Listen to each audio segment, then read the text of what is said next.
The thing that I think people should feel really good about is the US government takes the privacy and safety of your data more seriously than probably any organization that you give your data to on a regular basis. Getting logistics done across the entire country is wickedly, wickedly hard. The thing about Healthcare.gov that's really wild, it is not the largest technology failure that the US has had. It was just a very public one. Hi, I'm Charity Majors. And I'm Shelby Spees. And you're listening to o11ycast, or o11ycast, a fortnightly series about the art and science of making production systems observable, easy to maintain, and appropriately reliable. o11ycast is brought to you by Heavybit, a program dedicated to helping startups take their developer products to market. For more information, visit Heavybit.com. If you're interested in being a guest on this show, or if you have a specific topic you'd like us to dive into, you can reach us on Twitter at o11ycast. I saw it on the news, this huge, very important component of healthcare policy launches and falls flat on its face. And I had a reaction that I think a lot of technologists had, which was like, whew, better them than me. Like, how awful. Like, that's terrible. And then about a month later, I got a phone call. And it was from a friend, and I answered the phone. And he was like, hey, we're getting some people together to help on this Healthcare.gov thing. Can you help? And I was like, sure. I mean, because what can you say to that, right? You have to say yes when someone throws something like that in front of you. And did all the stuff, like had to tell my co-founders that I was going to leave for a while and go do this thing. And when I told them, they were both like, yeah, that must happen. And the whole thing was wild. Like, I still have this email that was titled Logistics that just said, this was like all of the prep. It was, hey, get a hotel room in this hotel. We're on the 3rd floor. If we're not there, we're at the building where all the action is. Just say you're with the ad hoc response team and we'll let you in. And like, that was the logistics, right? Wow. And so fly out there, show up.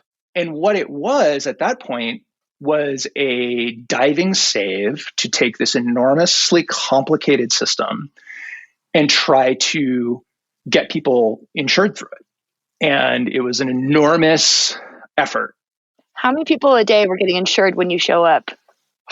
Some. It was better than, I think 3 people got through the first day. Nice. Not 0. And by December 24th, which was kind of the end of like one of the first phases, we got over 100,000 families through. Because it's really hard to measure these things because it's measured in families, not people. Yeah. And so yeah, but it was a brute force effort for sure. Sobering. So you came home from this catastrophe/triumph with this firm conviction that what? Oh, when we came home. Yeah. I'll be honest with you. So we were doing rotating 6-week kind of tours. Yeah. And when I came home from that, I was like, well, that was an event. Like, that was a thing I did. Let's go back to doing what I was doing before. Normal life. Yeah, let's go back to regular life. And then not too much longer after that, there was a team of people. So I was on the team that was trying to keep the existing thing running. There was another team of people that were trying to rewrite part of it. And those people reached out and were like, hey, we could use some help. And that's when it occurred to me that, hey, the government needs external parties to play with to make all of these systems work that make the system that is our society work. Right. And that's what got us at Truss interested in working with the government and trying to make systems that work for everybody, which is one of the reasons why government systems are hard to build. The government is us, literally. The government is us. No one is coming. No one's coming. So this is a great opportunity for you to introduce yourself. Sure. So I'm Mark Ferlatte. I'm the CTO and co-founder of TrussWorks, which is a software consultancy that works with government agencies, healthcare companies, large organizations. And I think the pithy way that I would describe what we do is we build software products for organizations that don't build software products for themselves. And so historically, government, it sounds like it was sort of siloed away from the rest of the tech industry. Is that sort of how you describe it? I hate the term siloed. It's one of those words that means almost nothing, and I would like to ban it from polite society. But yes, you're right. It's like there's this whole like government, gov tech that has grown up. That's almost like there's been very little crossover between tech and gov tech. What's really fascinating to me about this is that didn't used to be the case at all. Mm-hmm. So the US government used to be capable of building things, and the internet literally came from the US government. So the internet came from the US government. Here's one that blows people's minds. Most medical record systems, the most popular medical record system came from the VA. Oh, yeah. VA has got their shit down. Other countries send their healthcare, like monkey mucks, to come learn from not the rest of the healthcare system in the US, but from the VA. It is the most successful healthcare system in the world, or was. Yeah, well, and so this is the thing that happened is over our lifetimes, the US government decided to stop doing things for itself and depending on the private sector to do it for them. Yeah. And there are a lot of ways where that makes sense. Like you don't want to manufacture your own pencils, right? Like it makes sense to buy pencils. And I think it makes a lot of sense given the size and the complexity of most government projects. I think it does make sense to lean on the private sector, but they went too far and we got into a situation where the people inside the government didn't understand anything about what they were buying. Right. And that caused a lot of problems. The thing about Healthcare.gov that's really wild, it is not the largest technology failure that the US has had by far. It was just a very public one. Yeah. What is the largest? It depends on how you define it. Because if you look at... the F-35 notwithstanding. I was going to say, yeah, I think there are a lot of large defense projects that could fall into that category. But if you want to talk about a software system, the one that comes to mind is there was a project to build the FBI case file system. And if I'm remembering correctly, it was $1.1 billion and then got canceled. Mm-hmm. Oh. That's the largest one that I can think of. But that's the thing. There could be others. Mm-hmm. Right. How would we know? And the nature of most of these, how would we know? Well, so this brings us to the vaccine rollout. Yeah. A lot going on there, huh? Mm-hmm. It's a bit. I'm interested in actually hearing, if you can give us a nutshell version from your perspective, knowing how government agencies work with software consultancies and stuff. What might people not be seeing in the current rollout situation? Honestly, I think what people are seeing is this is one of the clearest lived experiences of how complicated, and I'm going to tease Charity a little bit here, siloed the various parts of government are. Because for a vaccine rollout, we're talking about interactions between multiple federal agencies and 50 states plus territories plus local municipalities, county, and city. None of those are designed to work together, and that's on purpose. Yeah. Mm-hmm. None of them share trust. And that's also on purpose. Mm-hmm. We wanted it this way. Yeah, the federalization and local municipalities having that local authority. It's good for a lot of reasons. But yeah, when you need something to roll out across the entire country, it adds a lot of complexity. Well, then I just want their money for my fiefdom. I don't want to topple my fiefdom. Mm-hmm. I just want money for my fiefdom. So what you're seeing is getting logistics done across the entire country is wickedly, wickedly hard. Mm-hmm. And that's just getting the vaccines distributed, right? Yeah. The other half of this, which is the part I feel a lot more confident speaking about, is someone's like, why can't I get a sign up? Why are the websites so hard? What about that guy in the New York Times who made a sign up website and it only cost $50, which is one of the most irresponsible things that I've seen the New York Times publish in a while. Mm-hmm. That was journalistic malpractice, just straight up. We can get into that, but continue. But the thing is, all of these software systems are built on top of policies and these interactions.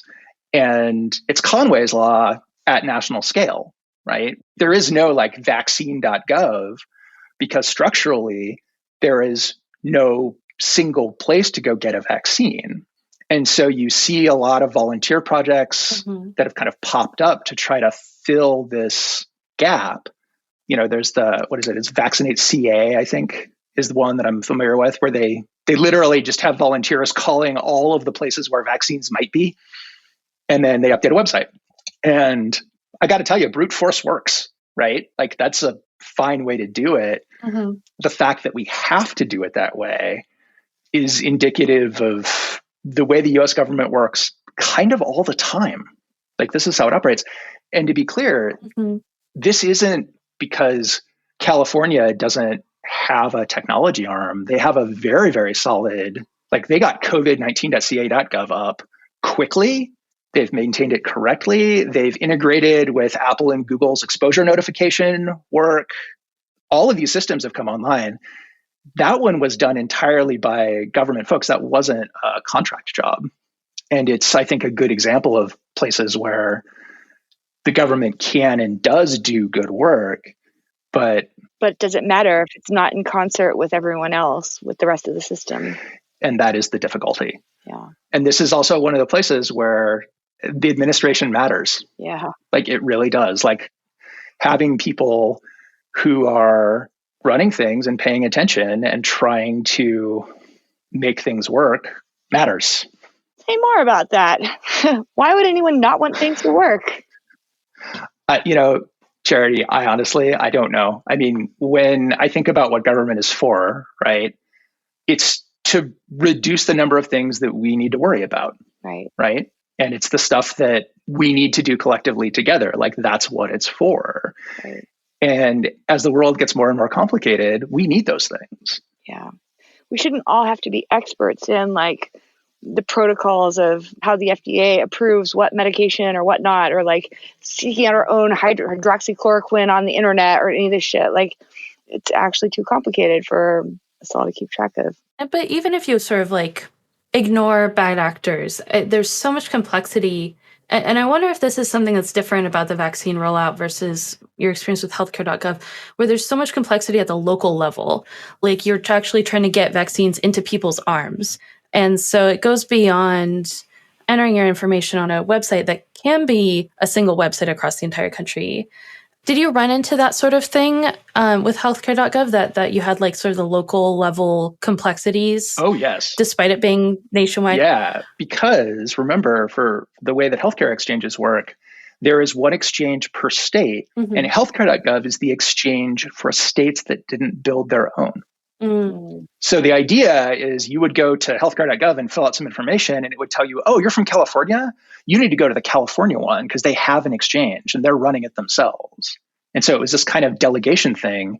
But if you were in one of the states that didn't build their own, then healthcare.gov would go and collect all the information and calculate all of the things and make sure the business rules were all right, and then package up this occasionally gigabyte plus XML document that represented your application and all of that, and then ship that to that state's insurance company. Since we're on the top, since this is an observability podcast after all, and since it's one of my favorite stories, can we just detour a little bit to talk about the cutting edge observability used by the ad hoc team to diagnose when the healthcare.gov was up or down, and how that matured over the months? It did mature. How did it begin? It began with having CNN up. Oh, wow. Or C-SPAN. Oh my gosh. And then it progressed pretty rapidly. And you get a monitoring check up next, like something end to end, or just like a ping check or something? No, we had New Relic in there, and we're using that. And we were paying attention to end to end. And the reason we were paying to end is because trying to pay attention to anything else was just madness. There was too much complexity inside the system to like track.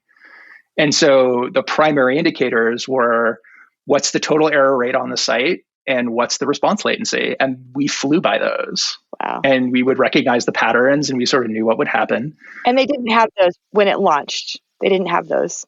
They thought they did. Oh, okay. Yeah. I don't know what the system was because it wasn't in use by the time I got on the project. But when the thing launched, it was monitored. I mean, there was no concept of observability at that time, but they were like, no, we've got monitoring and all the lights are green, even though CNN is saying that the site's down. I see. Well, who are you going to believe? Me or your lying eyes? But yeah, that was, I mean, something that I think does reflect the kind of observability push is getting that in place was like basically the first thing that the response team did. Like Mikey Dickerson pushed that through. Yeah. And then that's what let everything else happen. Right. Because if you can't see what the fuck you're doing, you're just going to waste a lot of energy and effort. And yeah, it's so basic, but like closing that feedback loop of just, the more you know, the better you can act. But when you know nothing, right, everything is wasted. And when you start bringing that back to like, how are we doing with vaccine distribution? Like, think about the like monitoring and observability problems of that, where you have each state, which may or may not want to tell you what their numbers are. Right. You know, we've seen Florida do some shenanigans. Coupled with the privacy concerns and all the people who are like paranoid about their information. And I think almost the hardest part of this is that there's a double dose thing. Like, I think it's so much harder to keep track of, okay, but did they already get their first dose? Is it within this window? Are they eligible for the second one? You know, I think that seems like an incredibly hard problem given the infrastructure that we have. Oh, yeah. No, it's bad. I think the dosage and the dosage spacing is actually, I haven't seen medical professionals talking about that particularly being the problem as much as they're talking about like, well, do we, you know, they're all worried about the variant problem. And again, like I'm out over my skis. Like I'm not a medical professional, right? Like I'm trusting what they tell me. And when there's a chance to get the vaccine, I will be very happy to receive it. But when we're talking about the systems that we're all interacting with to know, like, are there vaccines available? Can I get my mom a vaccine? Why is it so hard for somebody to sign up to get an appointment? Yeah.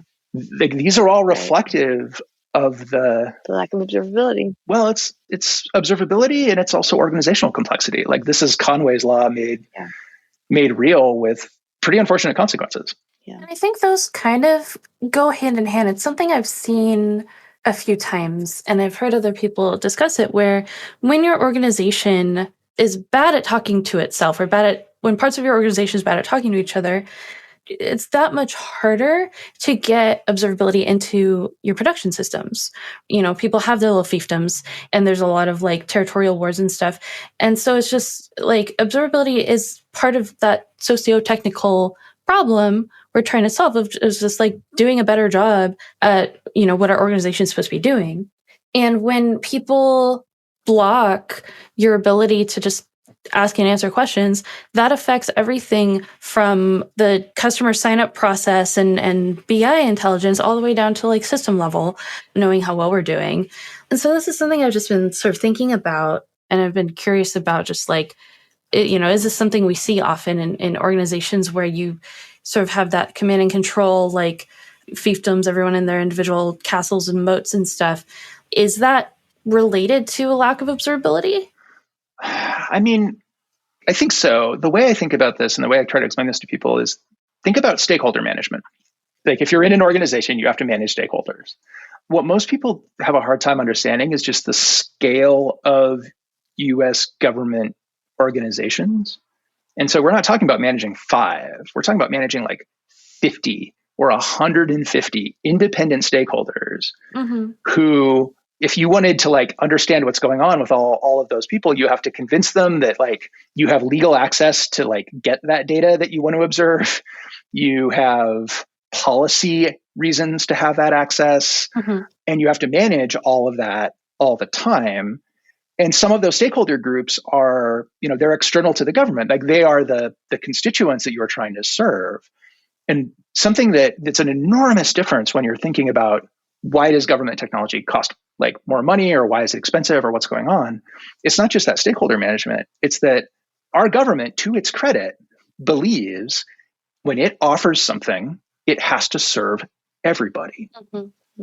And so you're required by law to have everything be accessible out of the gate. It has to work for people who can't hear or can't see. It has to work for people who have cognitive difficulty. It has to work for whatever language that community speaks, right? Like, as much as we all like to pretend, we don't have a national language. So there are government websites that are translated into 30 languages. Yep. You can't take shortcuts. Right. Before shipping. Right. You can't take shortcuts when you're to be done. Yeah. Right. So a lot of the work that we do, and a lot of the work that the kind of civic tech people do, is to get the government comfortable with, look, we're going to do a small thing first, and it's not going to maybe cover everybody, but we're going to learn how to make sure we can cover everybody without waiting until the end. And that's a lot of the conversation. And that's why there's a lot, you try to get people comfortable with the idea of, we're going to do a small prototype. We're going to work with just this one community to start, and we're going to learn some stuff. Or we're going to work with just this one state. Mm-hmm. And I mean, and that should tell you when they think prototype and pilot the scale that they're thinking. It's like, oh yeah, one state. That's fine. It's just a state. It's just a state. Right? And you're just like, that's an enormous amount of work still, Mm-hmm. but it's better than for the entire country all at once. Yeah. It's mind-boggling just thinking about just especially for the Healthcare.gov or the vaccine rollout, where it's like you have all the nightmare of like HIPAA privacy laws and all the nightmare of government privacy protections. And then just, each individual state and each individual like city has all of their special local laws and regulations and requirements. And that's the stuff, I mean, I find it super fascinating. And it also just like blows my mind that we're solving these problems. And what it makes me realize is like, no wonder things cost so much. Like, we shouldn't be surprised that government software is expensive, because we do, even if we're approaching it in sort of the more agile way of picking one state instead of covering all 50. At the end of the day, we have the government has to deliver a more complete version of the product that any Silicon Valley startup would ever have to do. Yeah, you can't just ship on iOS. Mm-hmm. There's this weird thing, and I've never fully understood it. We devalue government effort. We think that government effort should somehow be cheaper than the private sector. And when I look at private sector, like, nobody bats an eye when someone says, oh, wow, like engineers at a place like Apple or Google or Amazon, or product managers or designers, like, yeah, they get paid a lot of money. Those problems are so complicated, right? Like, that's just kind of taken. And then they look at a government one and they're like, oh, why would we spend so much money on a website? I mean, how much money do you think Google.com costs? Right? Probably quite a bit if you total it all up. How much money do you think a vaccine program that covers the entire country should cost? Probably quite a bit. Mm-hmm. And I'm also interested in, because you do government projects at Truss, and like you're, have a long history of monitoring and observability and trying to bring observability into these projects. Like, what kinds of, walls do you come up against, especially when it comes to like government data and health data and things like that? Like, is it significantly more of a challenge than working with private sector clients? It is, although it's often a challenge for good reason. The thing that I think people should feel really good about is the US government takes the privacy and safety of your data more seriously than probably any organization that you give your data to on a regular basis. Like, they have, multiple categorizations, and they care about all of them, right? Like, that is what they care about. Mm-hmm. So when you're talking about introducing modern tooling, and you're talking about introducing observability tooling, and when you're just talking about doing something different, that's the first question is, well, does this thing you want to use, is it going to take care of the data as much as we need it to? Yeah. And that process gets all kind of bogged up. And there's this thing called an authorization to operate that every government website has to go through. That's literally, can you run the thing or not? And it's one of those things where the concept is pretty healthy and the implementation is really heavy and very painful and kind of gets in the way. And I think there needs to be a balance there. But when we're introducing tools, we have our conversations with our stakeholders, and we're like, hey, like, this is what we're going to get from this tool. This is how the data is protected. This is how the data is going to be used by us and by you. And it's a dialogue. And sometimes the government says, well, you can use that thing, but you need to use a hosted version because we want to run the thing. We want to hold on to it. How often do you feel like the people on the other side of those conversations do understand what they're doing?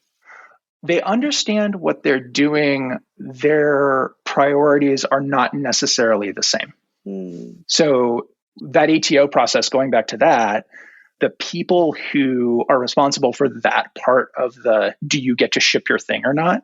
They are not incentivized or penalized. Like, if they prevent you from shipping, that's fine. Yeah. Right. Like, they aren't trying to like make it go. Right. They're trying to make sure that it's safe. Right. Do you think that separation of motivations is healthy or ultimately too restrictive? Like, I can see the argument either way. Like, well, you want them to have different loyalties than the people who are trying to make things go. But on the other hand, if they don't share the common goal of like fixing the problem, then you're just going to be mired in stasis. Witness Congress. That's the root of the problem. Like the structure as it stands now, you are asking people to accept risks in order to make progress. Yeah. And they're not incentivized to accept risks. And in some cases, and this is something that I've learned over time, it's easy to be like, oh, well, they just don't want to accept any risk at all and like, poo-poo on them. Here's the thing.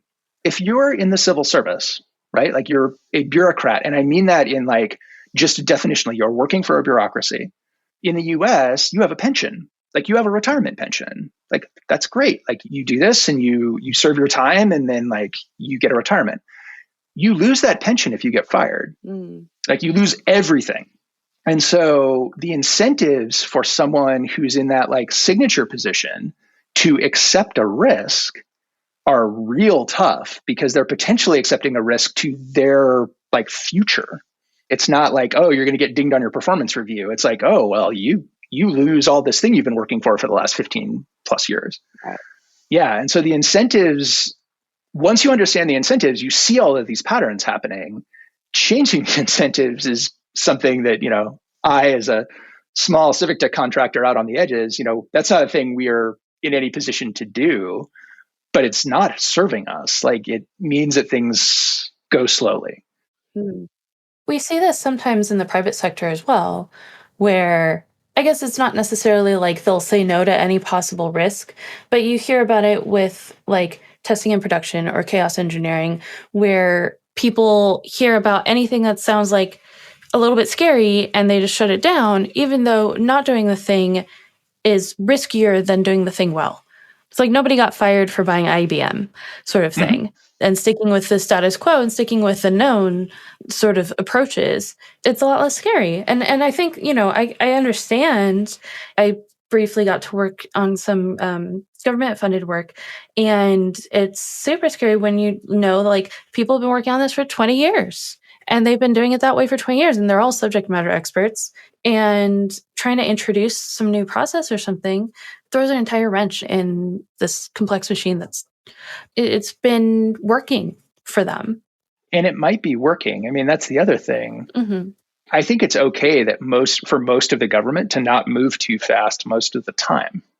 Like we've seen what happens when government fails, and it gets real bad for people real quickly. And so the middle ground that that we're pushing for and that I'd like to see is where the government feels comfortable making experiments and trying things and learning from them, and then incorporating that back into these very large bureaucracies that are very used to doing things in certain ways.